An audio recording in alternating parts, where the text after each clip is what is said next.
Perfecto. Recuerden, hermanos, pueden participar, metan la cucharada.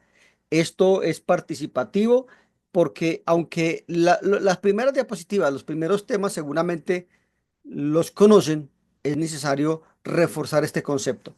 Y en la medida en que vamos a ir avanzando, ustedes van a poder entender, hermanos, cuál es el propósito de esta lección con respecto a la participación de cada uno de nosotros como miembros varones de la iglesia y de nuestras responsabilidades. Muy bien, lo primero que tenemos que tener en cuenta es la membresía y sus responsabilidades. Una vez que uno se ha convertido en miembro, pues debe saber qué es lo que se espera de él personalmente por los miembros de la iglesia de Dios. O sea, qué es lo que realmente se espera de mí? Eso es algo que lo hemos enseñado.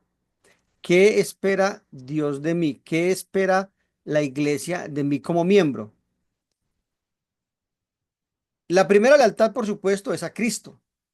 Ahora, siendo la iglesia el cuerpo de Cristo, las responsabilidades del cuerpo también lo son de cada miembro. Recuerden, la Biblia usa el término cuerpo para referirse a la iglesia y a Cristo como su cabeza. Entonces, si Cristo es la cabeza y la iglesia es el cuerpo y cada uno de nosotros forman parte de este cuerpo, yo debo saber que mi lealtad es a Él y que tengo una responsabilidad. Y por lo tanto, que uno debe identificarse con una congregación local de manera que pueda colocar sus mejores talentos para trabajar por el Señor. Eso es algo que Dios determina en la vida de cada uno de aquellos varones especialmente. Debemos unirnos y participar en la obra de la iglesia. ¿Cómo? Pues ayudándonos mutuamente. Este despertar que hay en este momento en la congregación es algo que agrada a Dios, independientemente que le agrade a Carlos Julio o a Orlando o a la iglesia en general, es algo que agrada a Dios. ¿Por qué? Porque nos vamos a ayudar mutuamente en cada cosa. Ayer el hermano Arcel, el domingo en la noche, creo que nos conectamos, estábamos hablando acerca de las tarjetas para los invitados del próximo domingo y les manifestaba mi dificultad para para el tema de imprimir esas tarjetas porque toca en una media carta por un lado y luego voltear la hoja y cuadrar que la otra parte quede perfecta. En fin, y eso fue genial porque varios hermanos dijeron, hermano, ¿y por qué no hacemos esto? Arcel dijo, ¿por qué no hacemos lo otro? Y Arcel agarró y él en su conocimiento también de sistemas que tiene, hizo una propuesta, le quitó el fondo blanco, en negro, perdón, lo dejó más blanco. Y bueno, vimos ese interés en eso, en poder ayudar de alguna manera. Y eso es algo fantástico porque es lo que Dios demanda de nosotros. Tenemos ese don, ¿por qué no hacerlo? ¿Por qué no hacerlo? Entonces, como miembros de la iglesia debemos ayudarnos mutuamente. Efesios 4:16 dice, de quien todo el cuerpo bien concertado y unido entre sí por todas las coyunturas que se ayudan mutuamente, según la actividad propia de cada miembro, recibe su crecimiento para ir edificándose en amor. ¿Qué otro papel tenemos como miembros y varones de la iglesia? Y esto obviamente no es solamente para los varones, esto también es para las mujeres. ¿Todos me están escuchando bien? Ok. La preservación y el mantenimiento de la pureza de la iglesia. Si bien esto obviamente es algo que todos y cada uno de los miembros de la iglesia debe trabajar en preservar que el funcionamiento correcto de la pureza de la iglesia.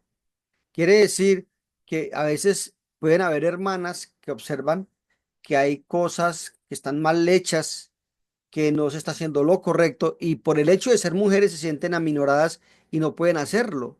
Pero de un varón no hay excusa, ¿verdad?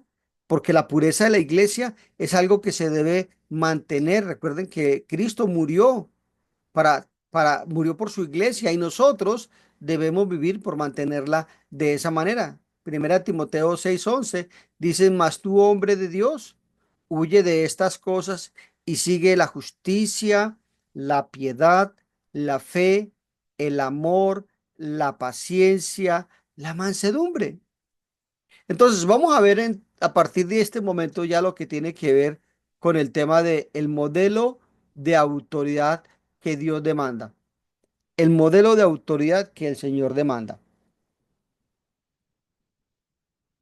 Entonces, entendiendo la autoridad, ¿cómo están organizadas las iglesias locales?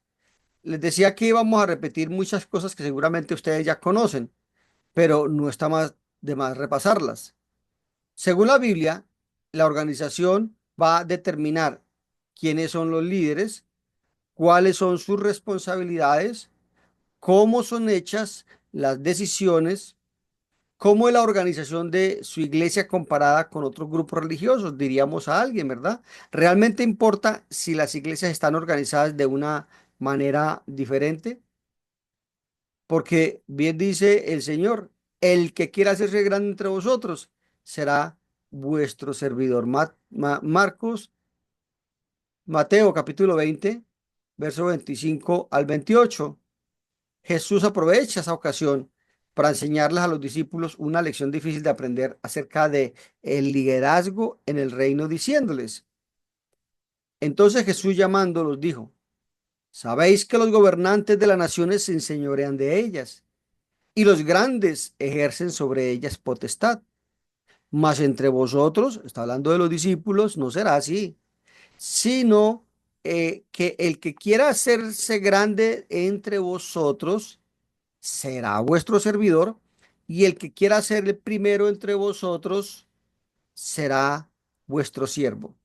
Entonces, el liderazgo se demostrará por el servicio, como el Hijo del Hombre no vino para ser servido, sino para servir y para dar su vida en rescate por muchos. En el contexto de este pasaje, los discípulos en dos ocasiones, si no más, se preguntaban a sí mismo quién sería el líder, quién sería el principal entre ellos.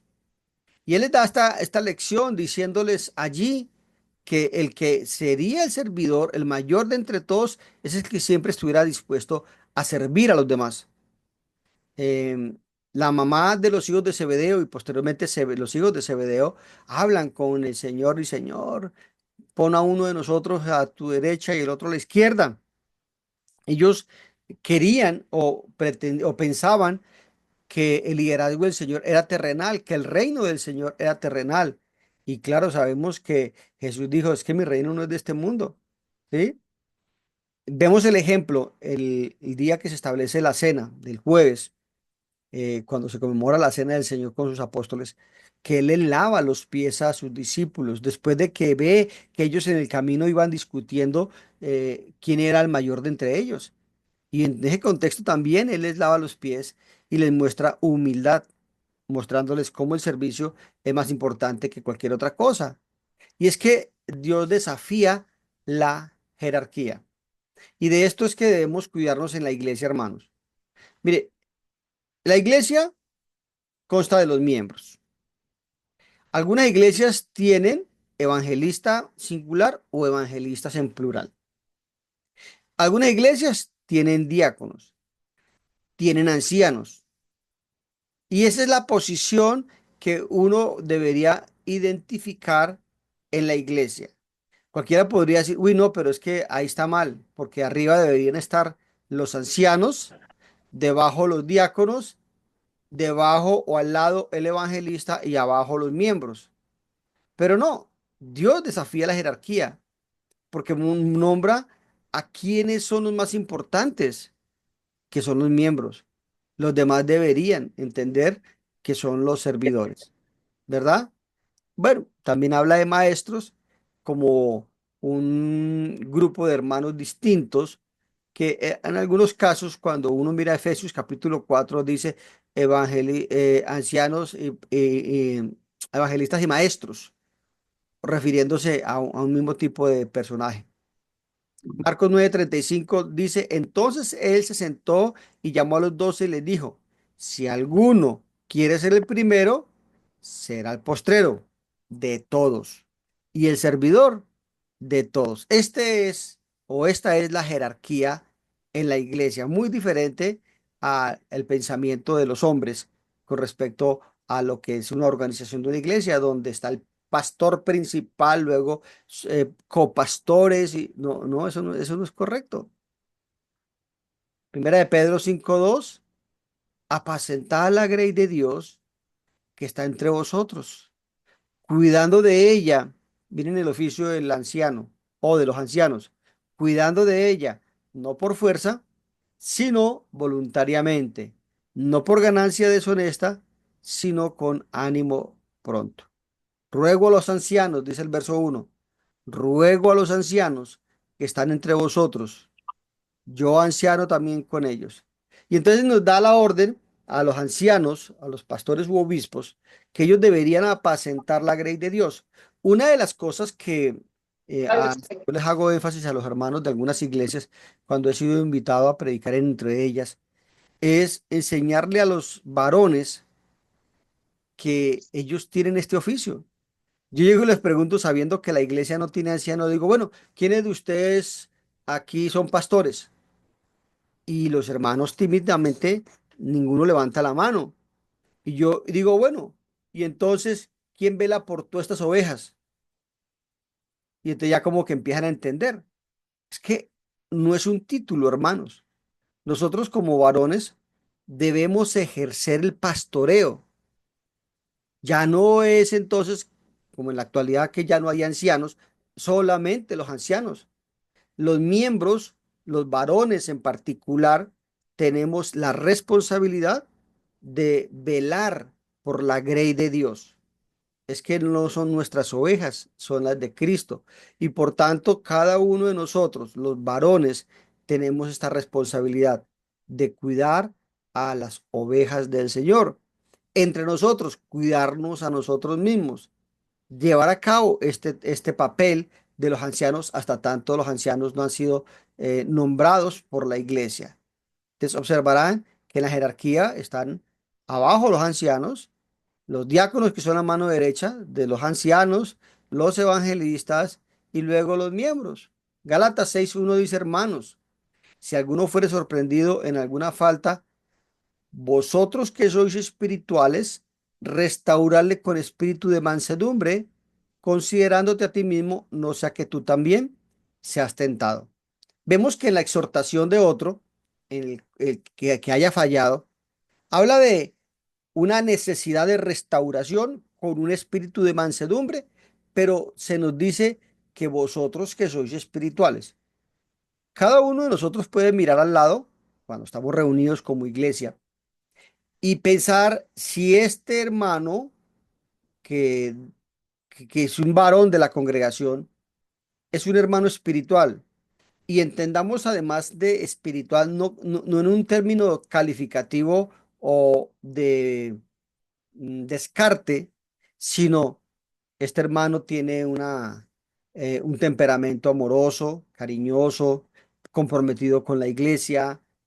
Sí, este hermano podemos decir que es espiritual. Pero puede haber algún hermano que tiene la mecha así como cortica y como que es de un espíritu como muy fuerte y como que se le conoce porque a toda hora anda descalificando. Ese hermano, si va a ir a corregir a alguien que ha pecado, pues seguramente no va a tener el tacto, ¿verdad? Para poder restaurar a aquel que ha faltado, que ha entrado en algún pecado. Por eso es que no todo el mundo lo puede hacer. Y aún muchas veces a hermanas les decimos, vea, apóyate en otro hermano, o si es para hablar con otra hermana, que sepas que es una hermana amorosa, de buen testimonio y que va a ser imparcial ayudándote en alguna situación. Entonces, es un trabajo en equipo, es un trabajo que nos lleva siempre a estar en función del servicio de los miembros, igual como dicen los maestros. Sin embargo, con respecto a este pasaje, Santiago 3:1 dice, hermanos míos, no os hagáis maestros muchos de vosotros, sabiendo que recibiremos mayor condenación.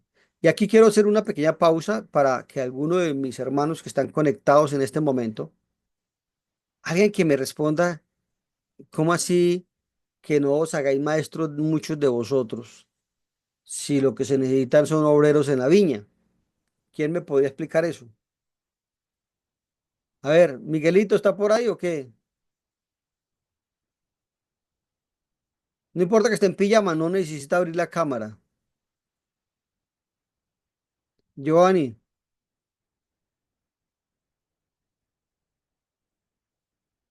¿será que estoy hablando solo? ¿Alguien me escucha?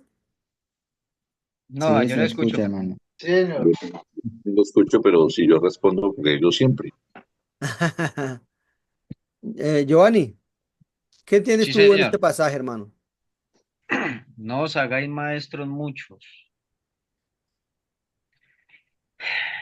¿Cómo lo entiendes? No, Esto no es para calificarte, hermano, es no, solamente no, para... yo entiendo que siempre es para poder participar y todo, pero pues la verdad no entiendo, mi hermano, la verdad, porque pues si tenemos que edificarnos y aprender para poder enseñar, ¿por qué dice que no os hagáis maestros mucho? O sea, yo pienso que de pronto es que por no engrandecerse o enseñorearse porque yo sé más, porque, o sea, la verdad no entiendo bien.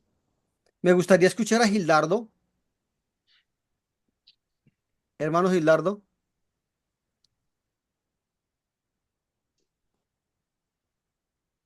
Gildardo, se quedó dormido, hermano.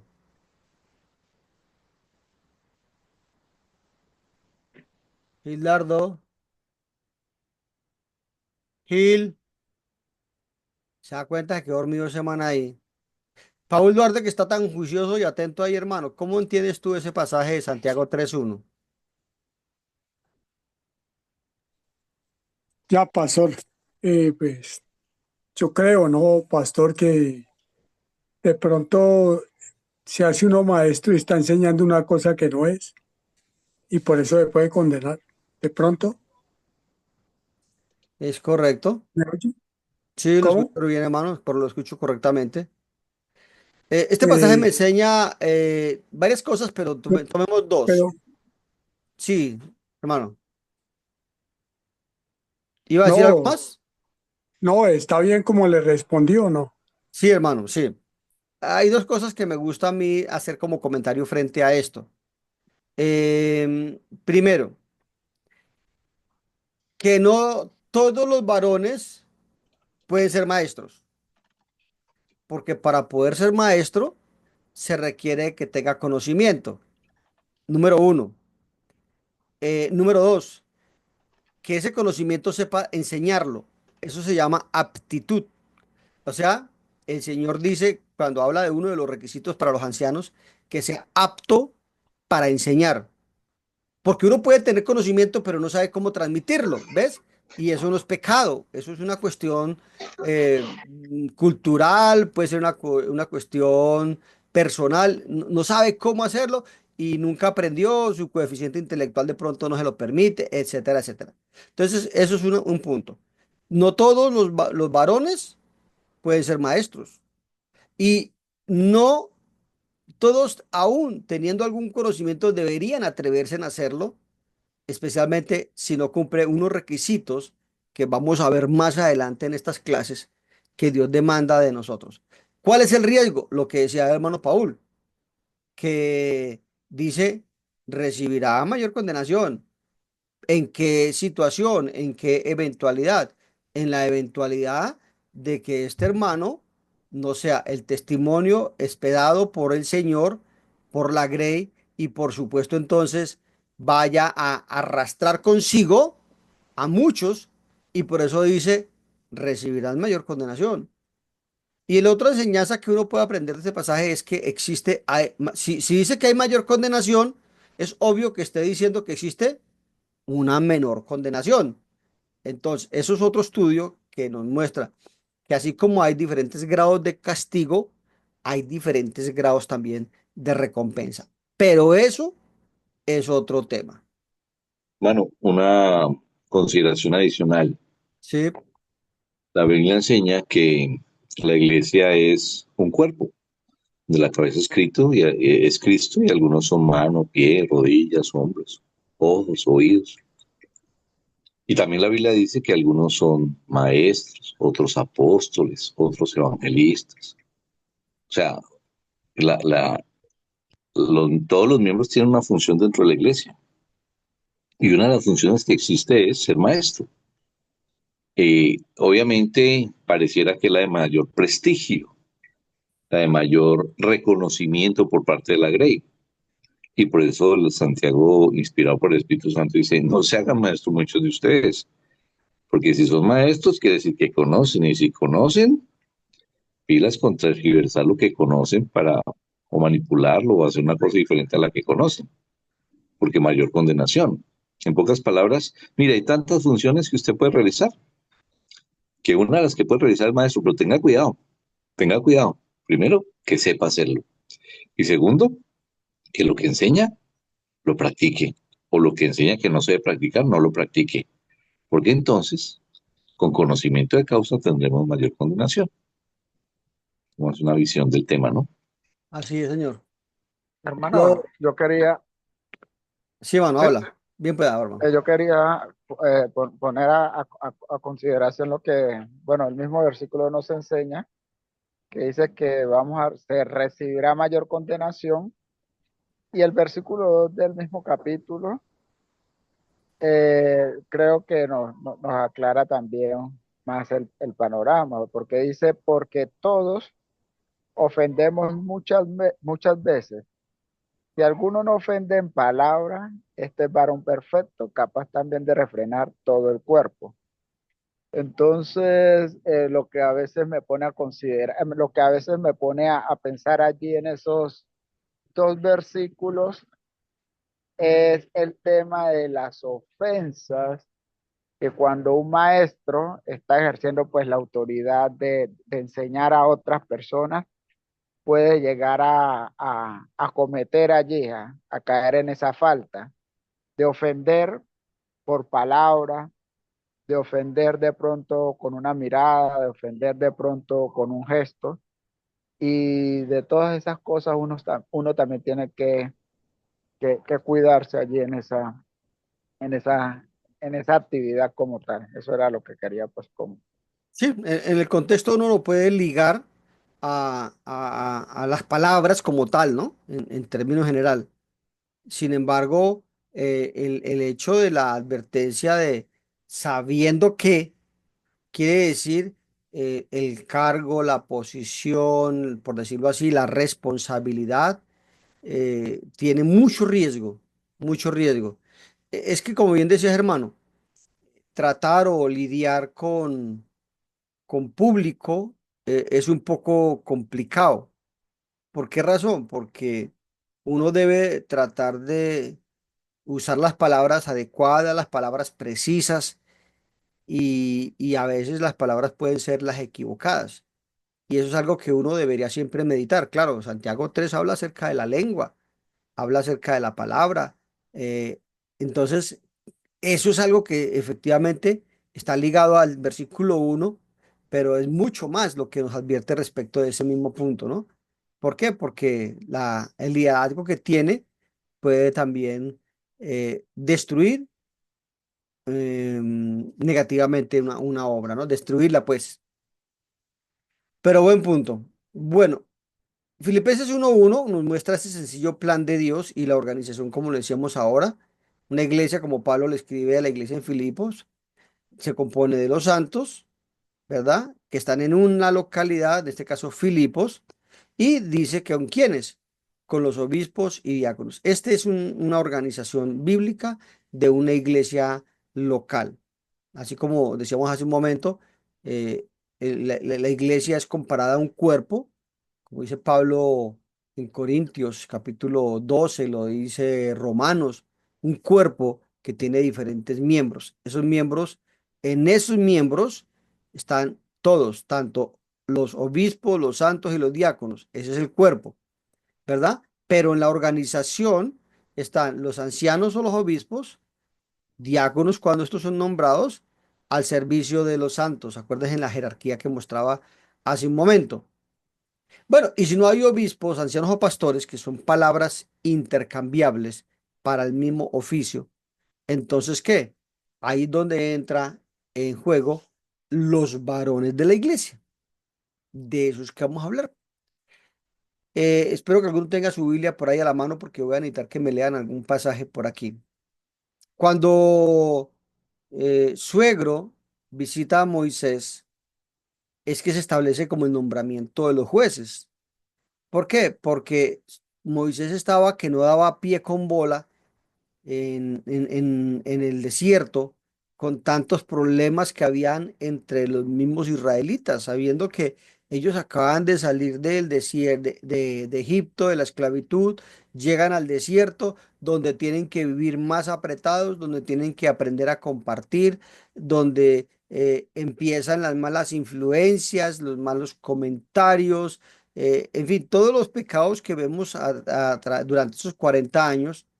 Entonces, llega el momento en donde el suegro de Moisés le dice, oiga, ¿y usted por qué no más bien, en lugar de usted estar ahí 12, 18, 24 horas pendiente de solucionar chicharrones y problemas, ¿por qué no más bien escoge a un grupo de hombres que cumplan ciertos requisitos y que estos filtren, por decirlo así, los problemas para que cuando se presenten estos problemas, pues los más fáciles ellos los van a solucionar si ellos son preparados para el asunto y los casos difíciles se los traen a usted, ¿sí? Ahora, ¿cuáles fueron los requisitos? Éxodo 18:21. Alguien que me lea ese pasaje, por favor. Éxodo 18:21. ¿Quién tiene su Biblia por ahí a la mano, por favor? Presente. Eso 18:21. Bueno, ya le dijeron presente. ¿Quién dijo, Ah, Giovanni? Cristian, Cristian, sí. Dale, hermano. Dice, además escoge tú de entre todo el pueblo varones de virtud, temerosos de Dios, varones de verdad, que aborrezcan la avaricia, y ponlos sobre el pueblo por jefes de millares, de centenas, de 50 y de 10. Millares, centenas, 50 y 10. Ahí vemos entonces cómo era la sugerencia del suegro de Moisés. Pero les dijo, vea, escoja a varones de virtud, que sean temerosos de Dios, varones de verdad y que aborrezcan la avaricia. Estos eran los requisitos que debían tener esos varones para juzgar las circunstancias que estaban pasando ahí en el desierto. O sea, había un hombre que se encargaba de 1000, otros iban a encargar de 100, otros iban a encargar de 50 y otros iban a cargar de 10. ¿Ve? Entonces se distribuían las cargas y ya solamente los problemas grandes que ellos no podían tratar se los llevaban a Moisés y de esa manera se descargó, se quitó un tanto el peso que tenía Moisés encima. ¿Qué es un varón de virtud? Bueno, usted sabe que hay varias cosas que uno puede decir con respecto al tema de la virtud. ¿Qué es de los varones de la iglesia? Claro, este es un modelo, este es un ejemplo para la iglesia, porque en este caso es exactamente los requisitos que también hoy en día una iglesia debería medir o verificar de los varones que sirven a la iglesia, que sean varones de virtud, que tengan temor de Dios. ¿Cómo sabemos que un hermano es temeroso de Dios? Porque es un hermano que demuestra su amor por la obra, que es un hermano que lo pensará dos veces antes de faltar a los servicios de la iglesia, que está pendiente de cada cosa de la iglesia. Varones de verdad es porque están comprometidos con Dios y obviamente aquí dice que aborrezcan la avaricia porque ellos para evitar de pronto en un juicio no ser sobornados como era una de las prácticas que los israelitas habían aprendido allá en Egipto. Ahora, en Hechos capítulo 6, Jane era el que iba a leer ahora, para que no pierda el impulso. Hechos capítulo 6. Vamos a leer desde el versículo 1 al 4, puede ser. Dice la palabra de Dios. En aquellos días, en aquellos días, como creciera el número de los discípulos, hubo murmuración de los griegos contra los hebreos, de que las viudas de aquellos eran desatendidas en la distribución diaria. Entonces los 12 convocaron a la multitud de los discípulos y dijeron, no es justo que nosotros dejemos la palabra de Dios para servir a las mesas. Buscad pues, hermanos, de entre vosotros a 7 varones de buen testimonio, llenos del Espíritu Santo y de sabiduría, a quienes encarguemos de este trabajo. Y nosotros persistiremos en la oración y en el ministerio de la palabra. Gracias, hermano. Si vemos los requisitos que dicen los apóstoles tenían el don del Espíritu Santo, tenían muchos dones milagrosos. Uno de ellos, recordarán hermanos, era el don de discernimiento de espíritu. Para ellos hubiera sido muy fácil convocar a la iglesia como lo hicieron ahí en el versículo 2, que convocaron a la multitud de los discípulos y caminar en medio de ellos. Pensemos que habían unos 5.000 hermanos allí, entre hermanos y hermanas. Y el Espíritu Santo les podría haber mostrado este, ya, sin dudas y sin temor a dudas, hubiera escogido, porque hubiera sido Dios. Sin embargo, aquí vemos que los apóstoles delegan esa responsabilidad a la iglesia. La iglesia tiene la capacidad y la potestad de elegir a sus servidores, pero deben elegirlos conforme a requisitos bíblicos. Por ejemplo, de buen testimonio. ¿Cómo vamos a elegir a un hermano para que dé un sermón si el hermano va cada 15 días, cada mes? ¿Ese testimonio le ayudará en su predicación? Pues, por supuesto que no. Puede ser que el hermano quiera servir en alguna actividad de la iglesia, pero este hermano anda todo el tiempo en pleitos con la esposa. ¿Ves? ¿Es de buen testimonio? Por supuesto que no. Entonces, la iglesia debe tener en cuenta y en consideración, y los varones debemos tener en cuenta y en consideración, que hermano puede presidir en los servicios de la iglesia. Y aquí estos requisitos que está presentando el Espíritu Santo por boca de los apóstoles eran requisitos para sencillamente servir las mesas, no para ser predicadores o evangelistas o maestros, para servir las mesas. Pero aún para eso, ellos deberían ser de buen testimonio. ¿Ves? Ahora, cuando dice llenos del Espíritu Santo, porque fue los requisitos que pusieron ahí los apóstoles. Lleno del Espíritu Santo no era, y lo hemos aclarado en algunas ocasiones, que tenga algún don milagroso, porque ninguno de ellos tenía ningún don milagroso. Entonces, ¿cómo sabían si eran llenos del Espíritu Santo? Pues de la misma manera que el Señor dijo, refiriéndose a Juan Bautista, que antes de nacer él fue lleno del Espíritu Santo aún en el vientre de la madre. ¿Qué significa eso? Pues que era un hermano que tenía, o en este caso debe ser un hermano que tenga conocimiento de la palabra, que sea un hermano que tiene y vive el evangelio, que su testimonio, el punto de arriba, es evidente. Eso es ser lleno del Espíritu Santo. ¿Por qué? Porque si no tiene esa llenura del Espíritu Santo, pues debe ir pidiéndola. Dice, creo que es Timoteo, no bebáis vino en lo cual hay disolución, antes bien, sed llenos del Espíritu Santo. El llenarnos del Espíritu Santo es un verbo frecuente de práctica activo. Yo debo estar llenándome. ¿Cuándo me voy llenando del Espíritu Santo? Cuando voy estudiando, cuando voy escudriñando. Y eso se me va quedando en la cabeza y lo voy poniendo por práctica. Me gusta mucho todo esto de Esdras, capítulo 7 versículo 10 que dice, porque Esdras había preparado su corazón para inquirir la ley de Jehová, es decir, para escudriñarla, para cumplirla y para enseñar a Israel los estatutos y mandamientos del Señor. Eso es estar lleno del Espíritu Santo. Nunca hay una llenura full. No, es algo que permanentemente debe ir nutriéndonos. Y el otro punto es llenos de sabiduría. No es lo mismo tener conocimiento que tener sabiduría.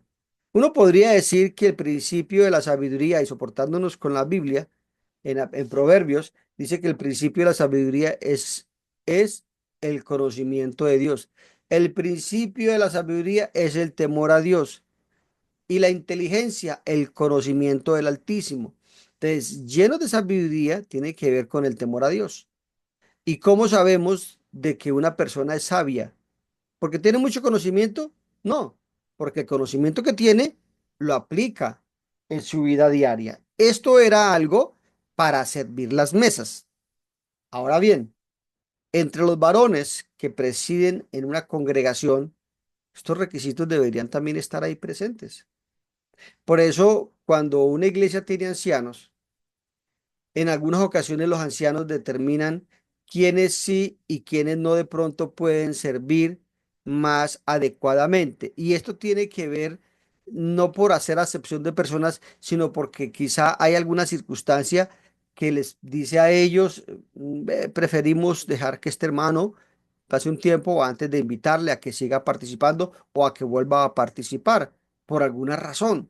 Pero cuando no hay ancianos, entre nosotros los hermanos debemos tener mucho cuidado en proponer que alguien, hermano, participe usted, hágale, hermanito, venga, que es que todos los varones tenemos que servir. Sí, es verdad que todos los varones tenemos que servir, pero es que el púlpito no es ese lugar donde únicamente se sirve. Tenemos que servir, claro. ¿Cómo? Bueno, hay muchas maneras como servirle al Señor, predicando palabra en la calle, en medio de las familias, visitando, llamando, estando pendiente de las actividades de la iglesia, no solamente parándose al frente. Vea, hay hermanos, y hemos conocido a través del tiempo muchos hermanos que tienen muchas de estas cosas que estamos señalando aquí en este versículo 3 de Hechos, capítulo 6, que no eran aptos para pararse en el frente. Me acuerdo de un hermano que le pedíamos hiciera una oración al comenzar o al final y empezaba, Señor, te damos las gracias, Padre, porque tú nos amas, porque es que, y se ponía a llorar el hombre. Wow, o sea, un hermano que no tenía capacidad, no tenía aptitud para pararse al frente.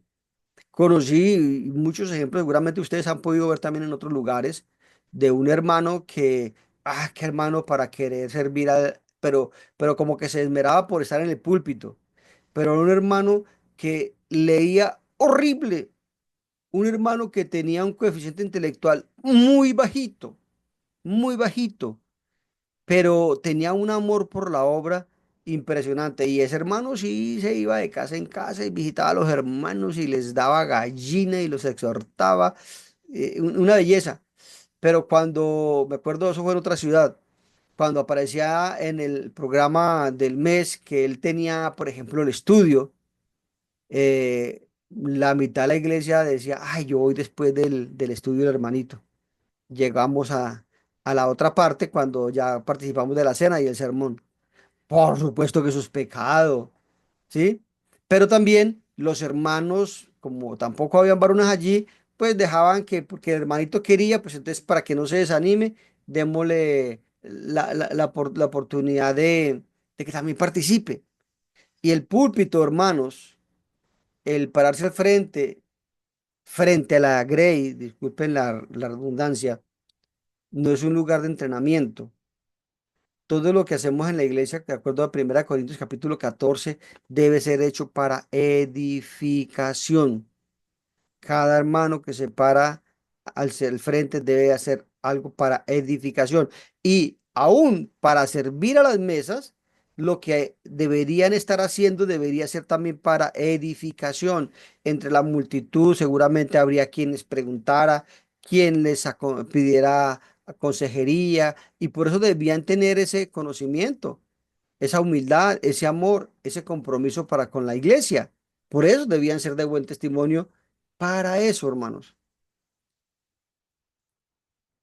Dice el hermano Wayne Partain, un hermano erudito de la Iglesia de Cristo, un hermano que vive en Estados Unidos, y él en la página 39 de un libro que tiene que ver con los varones de la iglesia, respecto de este pasaje que acabamos de leer, él cita, usó sus palabras, para servir a las mesas ¿Tenían estos hermanos que poseer cualidades tan espirituales?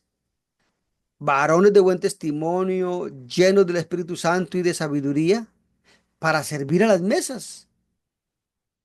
En primer lugar, estos deberían poseer estas cualidades porque no solamente iban a servir a las mesas, sino también a promover la armonía donde existía conflicto. Pero en realidad, todos los que sirven al Señor de cualquier manera deben poseer estas cualidades. A veces se le da participación a algún hermano infiel para que dirija los cantos, las oraciones y la mesa del Señor. Recuérdese este texto la próxima vez que algún hermano infiel se encargue de estos servicios. Un hermano infiel. Entiendan que el término infiel, dicho aquí por este hermano Wen Partain, cuando habla de este libro hecho sobre los apóstoles, nota sobre este libro. Un hermano infiel es un hermano inconsistente. Hemos dicho y hemos tenido en cuenta que puede haber un hermano que frecuentemente llega tarde y quiere pararse al frente, pues es un hermano infiel porque no le está cumpliendo al Señor. ¿Ves? Entonces, tenemos que tener en cuenta, todos los varones, que este es un filtro que debe tenerse en esta situación. Muy bien, la reunión de varones. Lo primero que tenemos que considerar para hablar de la junta de varones tiene que ver con la autoridad y luego con la organización de la iglesia. Autoridad, organización de la iglesia y cómo eso está posible. En asuntos de fe, la única fuente de autoridad que tenemos es la palabra de Dios, la cual nos revela toda la voluntad de Dios de la siguiente manera: mandamiento directo, inferencia necesaria y ejemplo apostólico. Esos son los tres puntos que siempre debemos tener en mente para cualquier circunstancia que tiene que ver con asuntos de fe. Ya habíamos hablado en cuanto a la organización de la iglesia local, cuando ésta tiene ancianos, ¿verdad? Los diáconos, los miembros, como dice Filipenses capítulo 1 y versículo 1. Ya vimos que en la jerarquía empieza con arriba los miembros, abajo están los diáconos y abajo están los ancianos, los cuales están, por supuesto, sujetos a la cabeza que es Cristo. Así lo dice Colosenses 1:18. Y Él es la cabeza del cuerpo, que es la iglesia. La cabeza de la iglesia no son los pastores, es Cristo. Ahora, la reunión de varones es bíblica en cuanto a para tomar decisiones, por ejemplo. Y si lo es, ¿cómo se compone y cómo funciona esta reunión? Estas preguntas que surgen son, en cuanto a autoridad y ante la ausencia de ancianos, se nos ha enseñado que una junta de varones es quienes deberían hacerse cargo de la supervisión del rebaño. Pero ¿quiénes deberían hacer parte de esta junta y qué requisitos deberían cumplir? Bueno, ya vimos en Hechos 6:3, ¿verdad? Que son hermanos de buen testimonio, llenos del Espíritu Santo y llenos de sabiduría. Tomando como ejemplo Hechos 6. ¿Cuál es el papel del evangelista dentro de la iglesia local? ¿Y qué autoridad tiene frente a los hermanos? ¿Quién lo elige o lo nombra? ¿Qué protocolo se debería seguir al momento de tomar una decisión en caso tal de que no haya unanimidad entre los varones?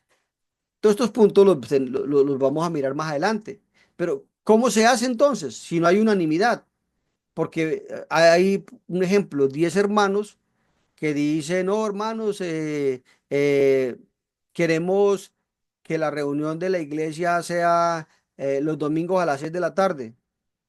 De los 10 hermanos, 6 dicen que no están de acuerdo y 4 que sí. Entonces, ¿cómo se hace? ¿Qué decisión se deberían tomar teniendo la iglesia en pleno? ¿Qué decisiones se deberían tomar? La junta de varones como institución no existe en la Biblia. ¿Por qué hago esta aclaración? Algunas iglesias de Colombia tienen una junta de varones como una institución. La junta de varones, como lo han hecho en algunas iglesias, es que la iglesia usa los pasajes que ya hemos usado respecto de los requisitos de que le dijo Jetro a Moisés y de Hechos capítulo 6 para que la iglesia escoja de entre los varones a tres o cuatro que cumplan esos requisitos para que esos tres o cuatro sean los que toman las decisiones en la iglesia. Y toda la iglesia, es decir, el resto de varones y las hermanas, toda la congregación en general, pues se someten a esas decisiones de esos tres o cuatro o cinco, qué sé yo, que han sido elegidos como la junta de varones. Esa institución no existe en la Biblia. ¿Qué hacer entonces? Porque ninguna institución, ni siquiera la de Dios, carece de dirección.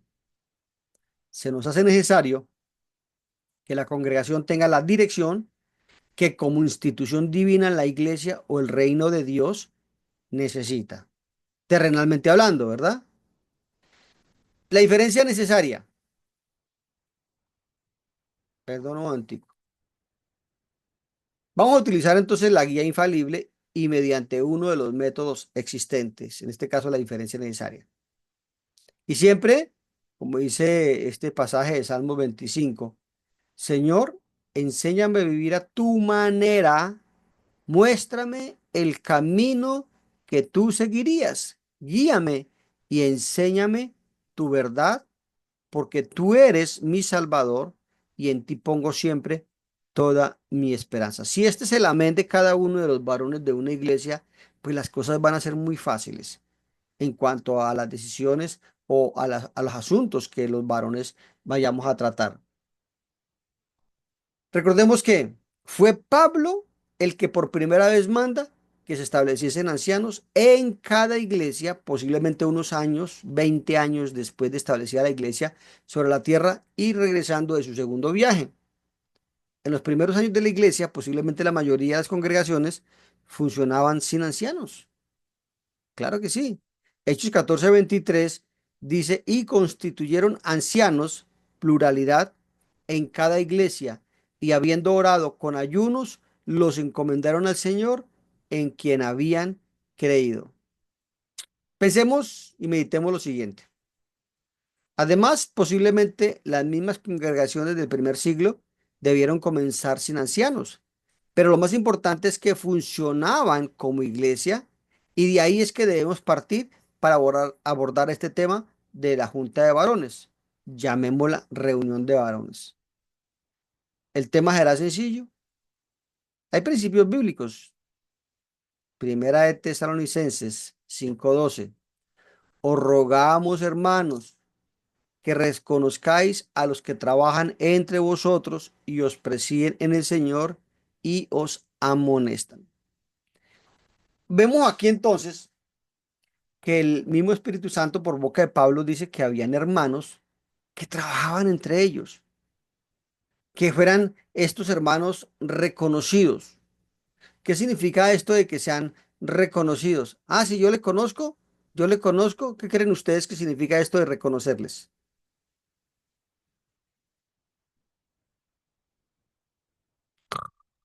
Que se conozca el testimonio de cada uno de ellos. Que valoren, podríamos pensar también, ¿no? Que reconozcan, que valoren, eh, que no voy a usar la palabra porque pareciera que la estoy buscando para mí, pero no, pero sí, es eso, miren, miren, y ojalá todos traten de imitar eso mismo, ¿no? Pero sabemos que no todos o tienen la misma capacidad, la misma aptitud, el mismo conocimiento, pero que procuremos los varones y el resto de la iglesia reconocer a estos varones y ojalá queramos imitar lo que hacen bien y os presiden en el Señor y os amonestan. Capítulo 5 del mismo pasaje, versículo 13. Y que los tengáis en mucha estima y amor por causa de su obra. Tened paz entre vosotros. Y yo creo que hay personas que sienten mucha gratitud y aprecio, por ejemplo, por la policía, ¿no?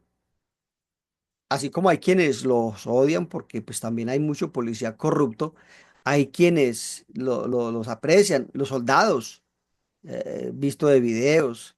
Yo fui militar también y cuando uno a veces llegaba a ciertos lugares uno veía que como que uno notaba como ese afecto y hoy en día yo también siento lo mismo por estos soldados que están luchando por mantener en nuestro país la seguridad, la paz, la tranquilidad y mientras usted ahorita está roncando hermano ahí en su cama, está acostado ahí mirando televisión, ¿verdad? Cómodamente, pues hay muchachos que están en la selva, están en lugares montañosos con mucho frío, sin poder dormir, vigilantes de que no hayan atentados terroristas en ningún lugar, para que usted pueda tener electricidad, para que usted pueda tener agua. Entonces, y uno desarrolla ese sentimiento de estima y de aprecio y dice, wow, pobrecitos, como les toca.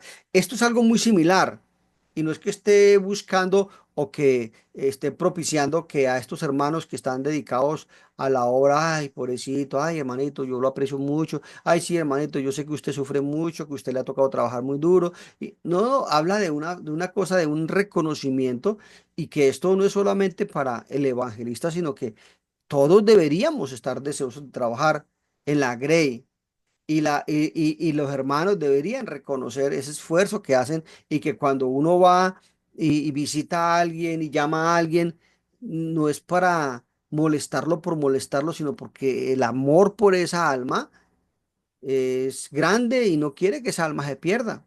Eso significa que le tengan en reconocimiento. Proverbios 11:14 nos dice que donde no hay dirección sabia, caerá el pueblo, mas en la multitud de consejeros hay seguridad. Y aquí vamos a dejar, hermanos, para dentro de 8 días, si el Señor nos lo permite, continuar con este material. Y hay mucho que uno puede decir respecto de esto. Me gusta bastante este tema porque sé que va a ser de gran utilidad para cada uno de nosotros, hermanos. ¿Alguna pregunta, algún comentario, hermanos? Son las 10 en punto.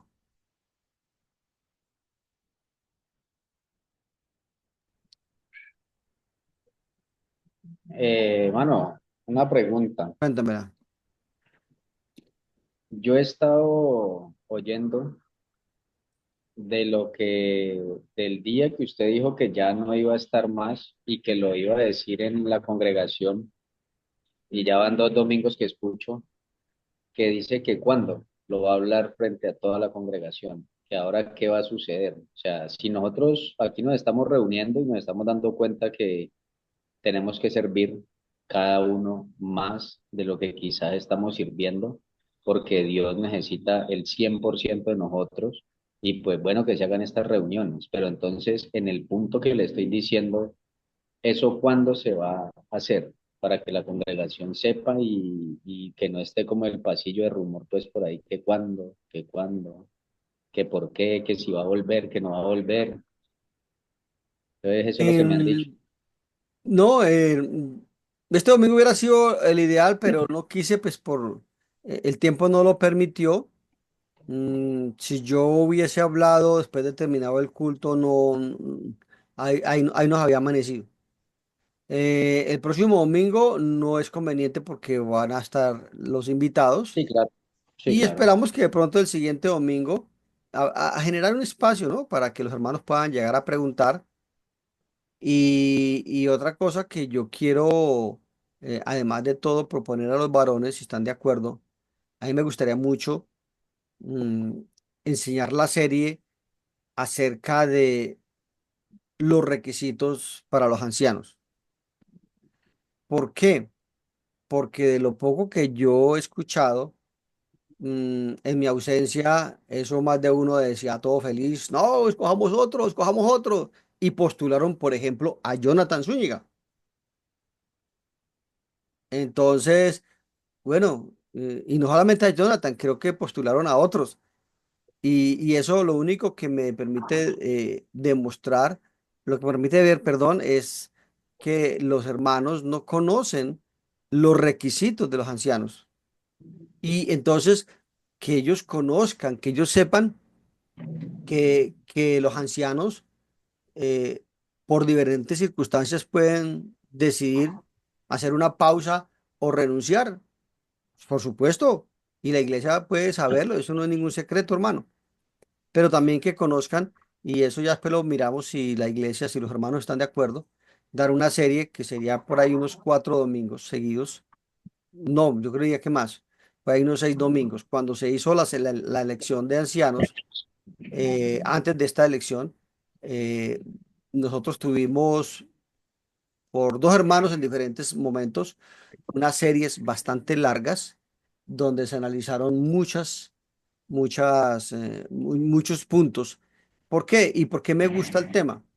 Porque cuando uno dice, si alguno anhela obispado, buena obra desea, 1 Timoteo 3, ¿sí?